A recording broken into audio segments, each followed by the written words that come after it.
Hello everyone, तो लेकर आए हैं वीडियो का पार्ट नंबर 3। तो जैसा आपको पता है कि महासू डिफेंस एकेडमी ने प्रीवियस ईयर मैथ की सीरीज स्टार्ट करी है, जिसके 2 वीडियो हमने अपने चैनल पर अपलोड करी है। अगर आपने वीडियो नहीं देखी हो तो इस वीडियो के डिस्क्रिप्शन में जाए, वहाँ पे दोनों वीडियो की लिंक दी है, तो आप वहाँ से देख सकते हैं। तो चलते हैं वीडियो के पार्ट नंबर 3 की ओर। यदि किसी वर्ग का विकर्ण 4√2 सेंटीमीटर है तो इसका क्षेत्रफल क्या होगा। दोस्तों, ये क्वेश्चन हमारे एरिया चैप्टर से पूछा गया है। तो इसमें पूछा गया है कि एक वर्ग है, उसका विकर्ण दिया है। जब भी कभी एरिया वाले क्वेश्चन में जो चीज़ दी हो, फॉर्मूला उसका पुट करना है। तो इसका क्षेत्रफल ज्ञात करें। हमारे पास ये बात की बात है, पहले वर्ग का विकर्ण ज्ञात करना है। तो वर्ग के विकर्ण का फॉर्मूला है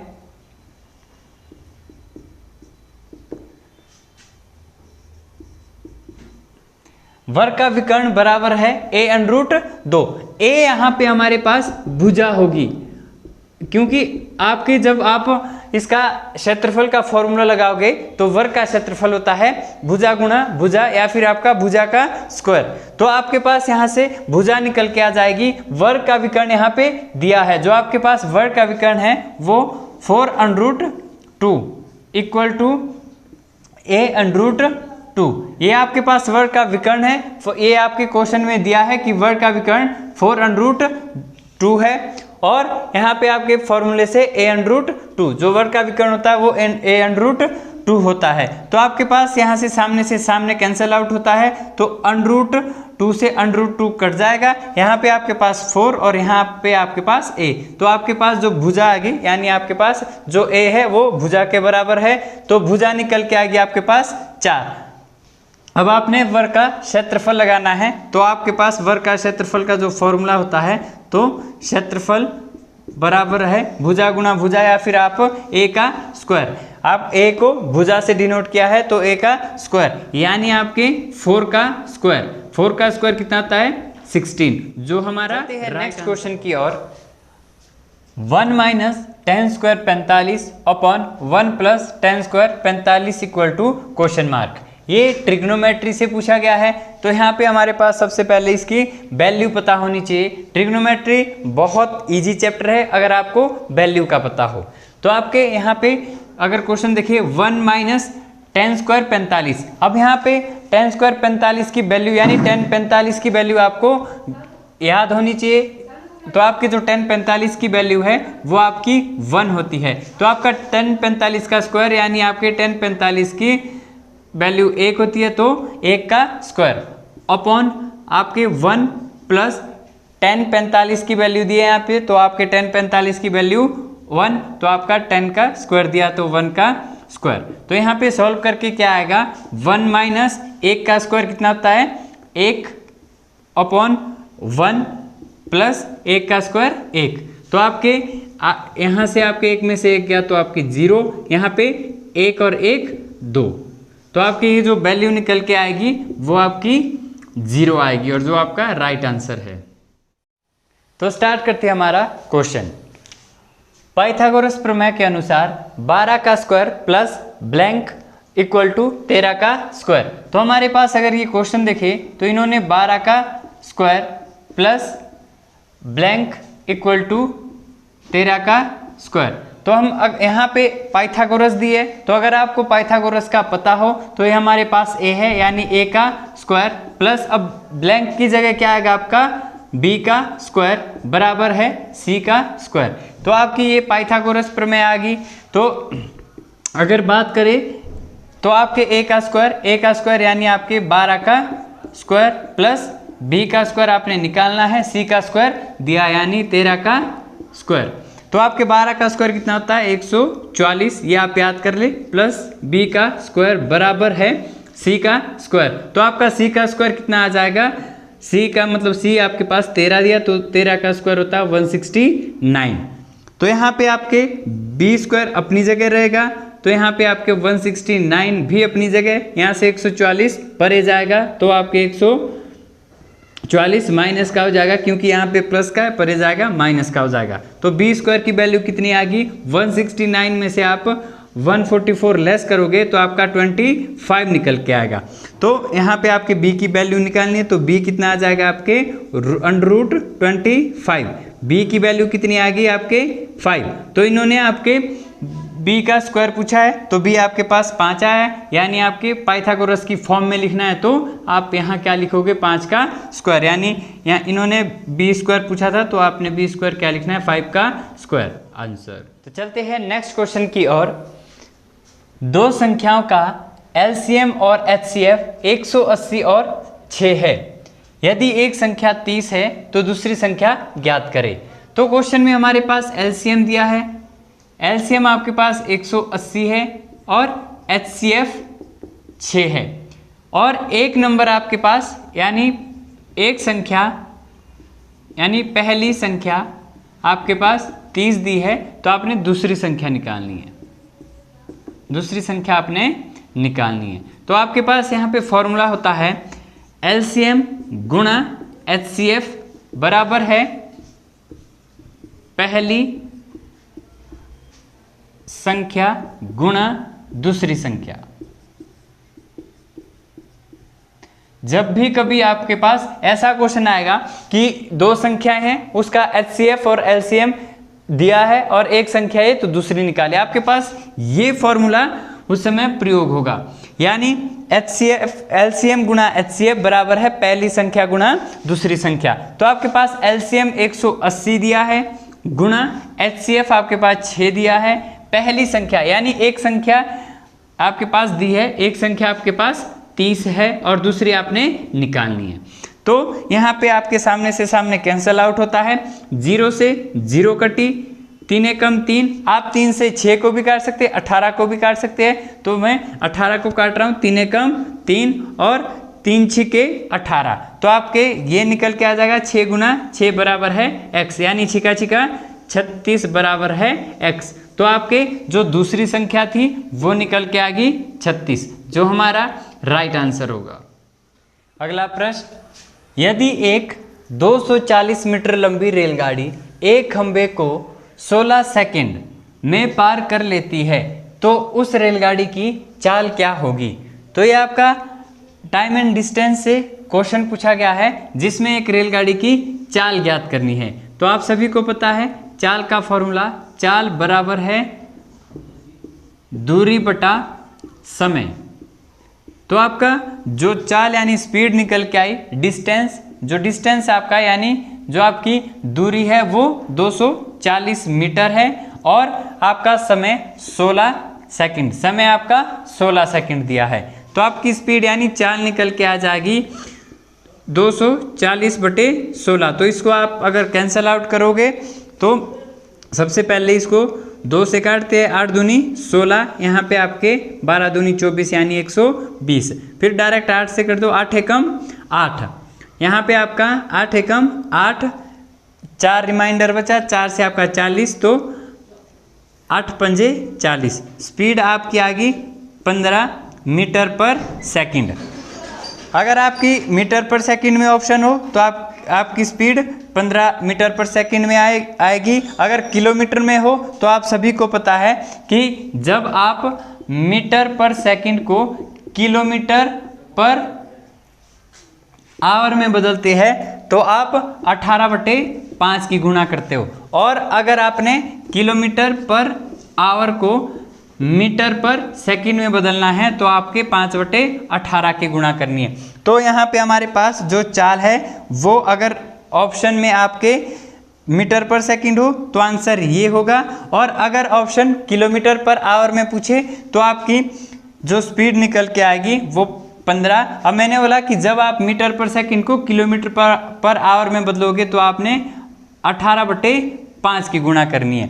तो 5 एकम 5 और 5 तिये 15, तो स्पीड कितनी आएगी आपकी 18 तिये 54 किलोमीटर पर आवर, क्योंकि आपने मीटर पर सेकंड को किलोमीटर पर आवर में बदला तो आपकी यूनिट क्या आएगी, जो स्पीड है चाल है आपकी वो 54 किलोमीटर पर आवर आई है, क्योंकि यहाँ पे ऑप्शन आपके किलोमीटर पर आवर में थे। अगर ऑप्शन आपके मीटर पर सेकंड में होते तो आपका आंसर ये होता, लेकिन ऑप्शन जो आपके हमारे पास ऑप्शन है वो किलोमीटर पर आवर में है, तो आपका आंसर ये सही होगा। तो चलते हैं नेक्स्ट क्वेश्चन की ओर। यदि 56 - 45 प्लस रूट एक्स बराबर है 17 तो x का मान ज्ञात करें। हमारे पास क्वेश्चन है 56 - 45 प्लस रूट एक्स बराबर है 17, तो find the value of x। हमने रूट एक्स की वैल्यू निकालनी है, तो सबसे पहला काम 56 में से 45 माइनस करना है। तो आपका 56 में से जब 45 माइनस करोगे तो आपका 11 बचता है, प्लस रूट एक्स बराबर है 17। अब आपने x वाला एक साइड, बिना x वाले एक साइड, तो आपने रूट एक्स की वैल्यू निकालनी है, तो आपने रूट एक्स इधर ही रखा, पर ये आपका 17 है। अब यहाँ से प्लस के 11 है, इक्वल टू से परे जाएगी तो माइनस के 11। अब रूट एक्स की वैल्यू क्या आएगी, 17 में से 11 जब आपके लेस हो गए तो आपके 6 बच के आएगा। तो आपने बेसिक रूल पढ़ा है कि जब यहाँ का स्क्वायर रूट हटता है तो सामने का स्क्वायर लगता है, यहाँ का रूट हटेगा तो सामने का स्क्वायर लगेगा, और अगर इधर स्क्वायर होता तो सामने का रूट लगता। तो रूट एक्स है, जब आप इसको हटाओगे तो यहाँ पे x बचता है और सामने वाले का स्क्वायर हो जाएगा, यानी 6 का स्क्वायर। तो x की वैल्यू क्या निकल के आ जाएगी, 6 गुणा 6, तो x बराबर है 6 का 36, तो आपके x की वैल्यू 36 आ गई। तो चलते हैं नेक्स्ट क्वेश्चन की ओर। 5 प्लस 1/100 प्लस 5/1000 प्लस 51/10,000 का मान ज्ञात करें। तो हमारे पास ये फ्रैक्शन से पूछा गया है, तो हमें सबको फ्रैक्शन में कन्वर्ट करना पड़ेगा। बाकी ये सारा अंश और हर यानी फ्रैक्शन के रूप में हमें 5 को फ्रैक्शन बनाना पड़ेगा, तब इजी हो जाएगा। तो हमारा अंश दिया है, हर में आप एक लगा भी सकते हो और एक हटा भी सकते हो। तो जब इसका फ्रैक्शन बनाना है तो अंश आपके पास है और हर के लिए आप 1 लगा दोगे। Plus 1/100 plus 5/1000 plus 51/10,000। अब आपका एलसीएम निकालना है, यानी इन सब का एलसीएम कितना निकल के आएगा। आप सभी को मैंने बताया कि एलसीएम वो कॉमन चीज होती है जो इन सबसे कटे और बड़ा अंक हो। तो इसमें सबसे बड़ा अंक 10,000 है, जो 1 से 100 से और 1000 तीनों से कटता है। तो आपका जो एलसीएम निकल के आएगा वो आपका 10,000 है। बाकी आप सभी को आता होगा, नहीं निकाल लेना, ठीक है। तो अब आपको पता है जो आपका एलसीएम निकल के आएगा उसको आपने हर से भाग देना है, और जो भाग करके आएगा उसको अंश के साथ गुणा करना है। ध्यान देना, यहाँ पे आपका जो एलसीएम है, एलसीएम जो इन सब का एलसीएम आया, एलसीएम को हर से आपने भाग देना है, और जो भाग करके आएगा उसको 5 के साथ या अंश के साथ गुणा करना है। तो आप जब 10,000 को 1 से आप भाग दोगे तो आपका 10,000 आएगा, और 10,000 को 5 से गुणा करोगे तो आपका 50,000 निकल के आ जाएगा। अब बीच में प्लस है तो आपका प्लस का निशान लगेगा। फिर आपका सेकंड स्टेप, आपने फिर 10,000 को 100 से भाग देना है, तो आपका 100 निकल के आएगा, और 100 को 1 के साथ गुणा करोगे तो आपका 100 आ जाएगा। फिर प्लस, अब आपने 10,000 को 1000 से भाग देना है तो आपका 10 निकल के आएगा, और 10 को आप 5 से गुणा करोगे तो 50 आएगा। प्लस अब आपका सेम चीज आ गई, 10,000 को 10,000 से भाग देना है। जब आप 10,000 को 10,000 से भाग दोगे तो 1 आएगा, 1 को जब आप 51 के साथ गुणा करोगे तो आपका 51 आएगा। अब आप इन सबको ऊपर वाले को अंश को ऐड करो। अब ऐड करोगे तो आपका पहले 50,000 है, फिर इसमें आप 100 ऐड करोगे, 50 ऐड करोगे और 51 ऐड करोगे। 51 ऐड करके क्या आएगा आपका 1, 5 और 5 10 हासिल 1, 1 और 1 2, यहाँ से आपकी 0 और यहाँ से आपका 5। तो अब आपके जो सॉल्यूशन निकल के आ जाएगा, ऊपर अंश आपका 50,201 आ गया और हर आपका 10,000 है। तो अब यहाँ पे आपने अंश से, इससे हर से अंश को भाग देना है, यानी 10,000 से आपने 50,201 को भाग देना है। तो मैंने आपको सिखाया भी है कि अंश कभी भी आपने इससे इसको भाग नहीं देना है। जब आपके बटे में 10, 100, 1000, 10,000 हो तो आपने शॉर्ट ट्रिक का यूज करना है, यानी अंश में जितनी आपके पास 0 हो उतने अंक पहले आपने अंश में दशमलव लगाना है। तो हमारा जो अंश है वो 50,201 है। और मैंने बोला क्या करना है, आपने हर में जितनी आपकी जीरो हो, ध्यान देना यहाँ पे आपके हर में जितनी जीरो हो अंश में उतने अंक पहले दशमलव लगाना है। तो हमारे पास 4 जीरो है, यहाँ पे आपने 4 अंक पहले दशमलव लगाना है, 1 2 3 4, तो आपका दशमलव यहाँ आएगा। तो आपका जो आंसर होगा वो 5.0201। है क्वेश्चन की ओर। मोहन एक कार 8,000 रुपये में खरीदता है और 1 वर्ष बाद 25% हानि पर बेच देता है, तो कार का विक्रय मूल्य ज्ञात करें। ये क्वेश्चन लाभ हानि से पूछा गया है। तो हमारे यहाँ पे इन्होंने बोला कि विक्रय मूल्य ज्ञात करें। तो आपका जो विक्रय मूल्य का फॉर्मूला है, विक्रय मूल्य बराबर है, यहाँ पे ध्यान देना है आपने, अगर क्वेश्चन ने हानि पूछी है तो विक्रय मूल्य का फॉर्मूला हानि वाले केस का लगाना है, और अगर यहाँ पे लाभ दिया होता तो विक्रय मूल्य का फॉर्मूला लाभ के केस वाला लगाना था। तो यहाँ पे हानि हो रही है तो विक्रय मूल्य का फॉर्मूला क्या होगा, क्रय मूल्य गुणा 100 माइनस हानि। हमेशा आपके हानि के साथ माइनस आएगा। अगर यहाँ पे प्रॉफिट होता यानी लाभ होता तो आप 100 प्लस लाभ करते बटे 100, तो आपका यहाँ से विक्रय मूल्य निकल के आएगा, यानी विक्रय मूल्य आपका सेलिंग प्राइस, तो एसपी यानी विक्रय मूल्य सेलिंग प्राइस बराबर है क्रय मूल्य। अब यहाँ पे बोला है कि मोहन ने एक कार 8,000 रुपये में खरीदी, तो खरीदना मतलब क्रय करना, तो आपका जो क्रय मूल्य है वो आपका 8,000 गुणा 100 माइनस हानि। अब आपकी 100 में 25% की हानि हो रही थी, तो आपका 100 माइनस 25 बटे 100, तो यहाँ पे आपका आ जाएगा जो आपका सेलिंग प्राइस है 8,000 गुणा, अगर 100 में से 25 आप लेस करते हो तो आपका 75 रिमाइंडर बचता है, तो आपके यहाँ पे बटे 100 आ जाएगा। 2 जीरो से 2 जीरो कैंसिल आउट हो जाएगी, तो आपका जो सेलिंग प्राइस निकल के आएगा वो आपका 80 गुणा 75। तो इनको आप गुणा करोगे, 5 जीरो की 0, 8 पंजे 40 गुणा 7 जीरो की 0 और 7 8 56, तो आपका जो आंसर निकल के आया 6 और 4 10 6, तो आपका जो राइट आंसर यानी एसपी निकल के आया वो आपका 6,000। चलते हैं नेक्स्ट क्वेश्चन की ओर। 450 सेबों में से 30% सड़े हुए हैं, कितने सेब अच्छी स्थिति में है? तो हमारे पास कुल सेब 450 दिए हैं, कुल सेब 450 है।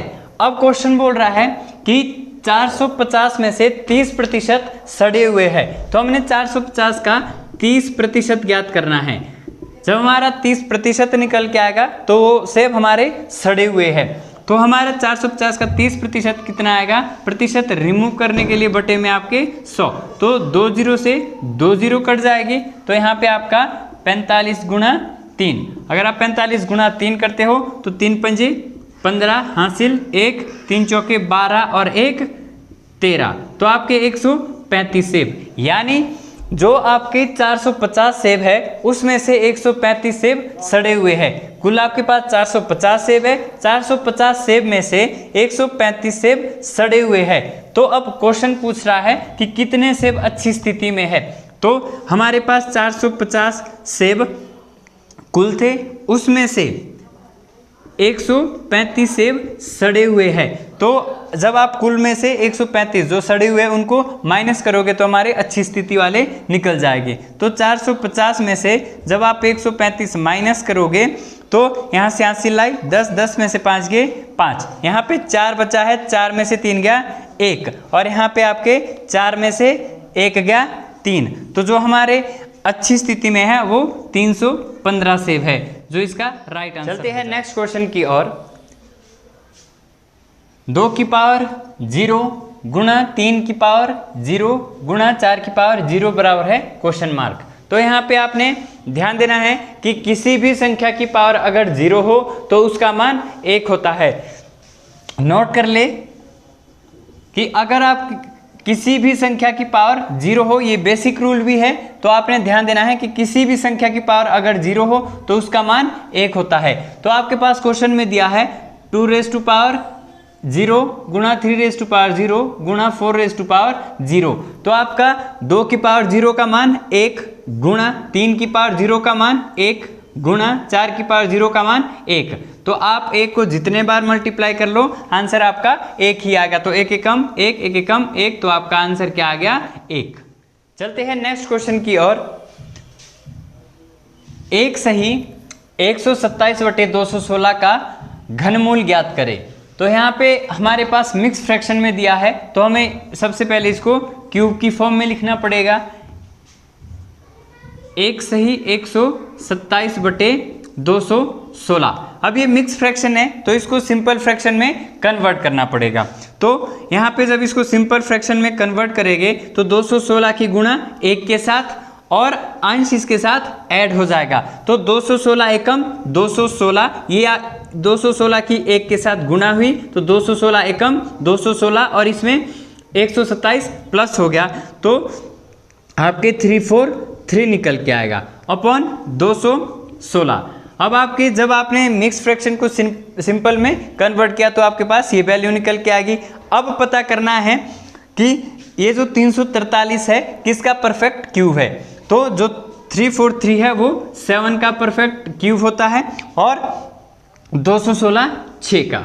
तो हमारे पास यहाँ पे ऑप्शन मैच नहीं हो रहा है, लेकिन जो आपके ऑप्शन सी है वो मिक्स फ्रैक्शन में दिया है। तो आप सभी को सिंपल फ्रैक्शन का मिक्स फ्रैक्शन में कन्वर्ट करना सिखाया है। तो यहाँ पे मैं डायरेक्ट कर रहा हूँ 1 सही 1/6।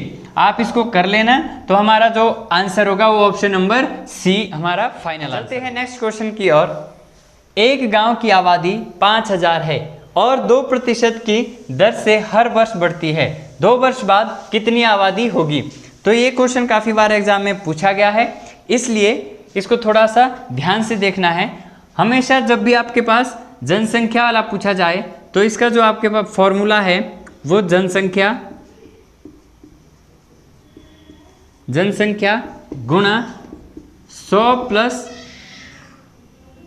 R/100 into T. तो सबसे पहले आपके पास अगर कमी और वृद्धि वाला क्वेश्चन आए तो जब भी आपके ये क्वेश्चन पूछा जाए तो आपने कमी और वृद्धि 100 के ऊपर करनी है। जैसे अगर किसी भी वर्क में कोई भी मैंने काम स्टार्ट किया तो मुझे 10% की हानि हुई तो आपने उसे 100 के ऊपर करनी है। तो 100 में अगर 10 की हानि हुई तो आपका 90 निकल के आएगा। अगर मुझे किसी भी काम में 10% का लाभ हो रहा है तो वो 100 के ऊपर होगा। तो मैंने 100 रुपये लगाए थे, पहले 100 रुपये लगाए थे, 10% का लाभ हुआ तो मुझे 110 रुपये प्राप्त हुए। तो आपने यहाँ भी सेम कंसेप्ट करना है कि अगर आपका प्रॉफिट हो रहा हो, जैसे यहाँ पे आपकी जनसंख्या बढ़ रही है तो आपने 100 आपका फॉर्मूले का था, 2% बढ़ रही है तो आपकी 102 हो जाएगी। तो आपने ये वाला फॉर्मूला यूज़ करना है। तो आपकी जनसंख्या आपकी 5000 है गुणा 2% की वृद्धि हो रही थी तो 100 में 2% की वृद्धि हो रही थी तो आपका 100 प्लस 2/100। और ऐसा कितने टाइम चल रहा था ये 2 बार दिया है तो एक बार आपका आ गया, दूसरे बार भी आपका 100 प्लस 2/100। अगर यहाँ पे आपका 3 वर्ष पूछा जाता तो आप एक बार और मल्टीप्लाई करते। तो आपका क्वेश्चन 5000 गुणा 102/100 गुणा 102/100 तो आपका कैंसिल आउट हो जाएगा। यहाँ पे 2 0 से 2 0 कैंसिल करी, 1 0 से 1 0, 5 एकम 5 और 5 दूनी 10। तो 2 से और कट जाएगा, 2 एकम 2 और 2 पंजे 10, 2 एकम 2। तो आपका जो यहाँ से निकल के आई वैल्यू वो 51 गुणा 102। और अगर आप इसको गुणा करोगे तो आपका 5202 निकल के आ जाएगा। यहाँ पे आप गुणा कर सकते हैं 102 गुणा 51। तो आपका 1 दूनी 2, 1 0 की 0 और 1 एकम 1 गुणा 5 दूनी 10 हासिल 1, 5 0 की 0 और फिर आपका 1 आ जाएगा और 5 एकम 5। तो इसको आप ऐड करोगे तो 2 0 2 और 5। तो आपका जो गुणा करके आया वो 5202 ये फाइनल आंसर होगा। तो चलते हैं क्वेश्चन की ओर। यहाँ पे क्वेश्चन दिया है यदि एक वृत्त की परिधि 132 सेंटीमीटर हो तो उस वृत्त का क्षेत्रफल क्या होगा। तो दोस्तों इसमें हमारे पास जो क्वेश्चन है इसमें वृत्त की परिधि दी है और एरिया वाले में इस चीज़ का ध्यान देना है कि जो वैल्यू दी हो फॉर्मूला हमेशा उसका लगाना है। तो यहाँ पे हमारे पास वृत्त की परिधि दी है और परिधि का हमारे पास फॉर्मूला होता है वृत्त की परिधि बराबर है 2 पाई r। ये हमारे पास वृत्त की परिधि का फॉर्मूला होता है। तो इसमें वैल्यू पुट करते हैं। परिधि क्वेश्चन ने दी है कि वृत्त की परिधि 132 सेंटीमीटर है और आपके 2 फॉर्मूले का है और पाई की वैल्यू आपके 22/7 गुणा जो आपका रेडियस है r है वो आपने निकालना है। तो यहाँ पे सामने से सामने भी कैंसिल आउट होता है, नहीं इसको गुणा कर लो। जो स्टेप आपने करना है वो आप कर सकते हैं। सामने से सामने कैंसिल आउट करना है तो 2 एकम 2, यहाँ से काटोगे तो 6 दूनी 12, 1 बचा 6 दूनी 12। फिर कैंसिल आउट होता है 11 से अगर कैंसिल आउट करूं तो 11 दूनी 22 और 11 छिके 66। फिर कैंसिल आउट होता है 2 एकम 2 और यहाँ पे आपके 2 तिया 6, तो यहाँ पे 3 बचा हुआ है और यहाँ पे आपके r/7, यहाँ पे आपके पास r/7 बचा हुआ है। तो ये आप सभी को पता है क्रॉस मल्टीप्लाई होता है तो r एकम r और आपके यहाँ क्या आ जाएगा 7 × 3, तो r = 7 × 21। ये आपके r की वैल्यू आ गई यानी आपकी त्रिज्या आ गई। अब इससे पूछा है कि वृत्त का क्षेत्रफल ज्ञात करें। तो जो वृत्त के क्षेत्रफल का फॉर्मूला है वो वृत्त का क्षेत्रफल बराबर है πr²। अब पाई की वैल्यू आपकी 22/7 गुणा r हमारी निकल के आई है, r 21 है तो आपके 21 का स्क्वायर कितना होता है 441 यानी 21 × 21। अब आप कैंसिल आउट कर सकते हैं 7 एकम 7, यहाँ पे आपके 7 छिके 42, फिर आपके 2 बचा 21 बना और 7 तिये 21। अब इनको मल्टीप्लाई करना है, आपके आ जाएगा 22 × 63, वो आप एरिया निकल के आ जाएगा आपके 22 × 63। अगर 22 × 63 की गुणा करते हो आप, यहाँ पे 2 तिया 6 और 2 छिके 12 गुणा 2 तिया 6 और 2 छिके 12, तो ये आ जाएगा आपका 6 और आपका 6 और 2 8, 2 और 1 3, यहाँ पे आपका 1। तो ये आंसर निकल के आया आपके एरिया बराबर है 1386। अब आपने ध्यान देना है कि हमेशा एरिया आता है सेंटीमीटर स्क्वायर में, तो आपका इसका जो राइट आंसर होगा 1386 सेंटीमीटर स्क्वायर। चलते हैं क्वेश्चन की ओर। एक रेलगाड़ी 3750 किलोमीटर की दूरी 25 घंटे में तय करे तो 1 घंटे की औसत दूरी ज्ञात करें। आप यहाँ पे क्वेश्चन ने दिया है कि 25 घंटे में एक रेलगाड़ी 3750 किलोमीटर की दूरी तय करती है, तो आपने 1 घंटे की दूरी निकालनी है। इससे पहले आप एक कंसेप्ट देख ले कि आपके 5 पेन का मूल्य 100 रुपये है। सुन लेना, 5 पेन का मूल्य 100 रुपये है तो 1 पेन का मूल्य ज्ञात करें। तो नॉर्मल सी बात है, अगर आप 5 पेन 100 रुपये के लाते हो तो मतलब 1 पेन कितने का पड़ा होगा। तो देख लो, सामने से सामने कैंसिल आउट होता है, 5 एकम 5 और 5 दूनी 10, यानी आपके जो 1 पेन का मूल्य है वो निकल के आ गया 20 रुपये। सेम कंसेप्ट आपका यहाँ पे है कि 25 घंटे में वो 3750 किलोमीटर की दूरी तय करती है, तो 1 घंटे में कितनी करेगी। 5 से कैंसिल आउट होगा, 5 5 25, यहाँ से आपके 5 7 35, 2 बचा 25 बना, 5 5 25 और 0 की 0।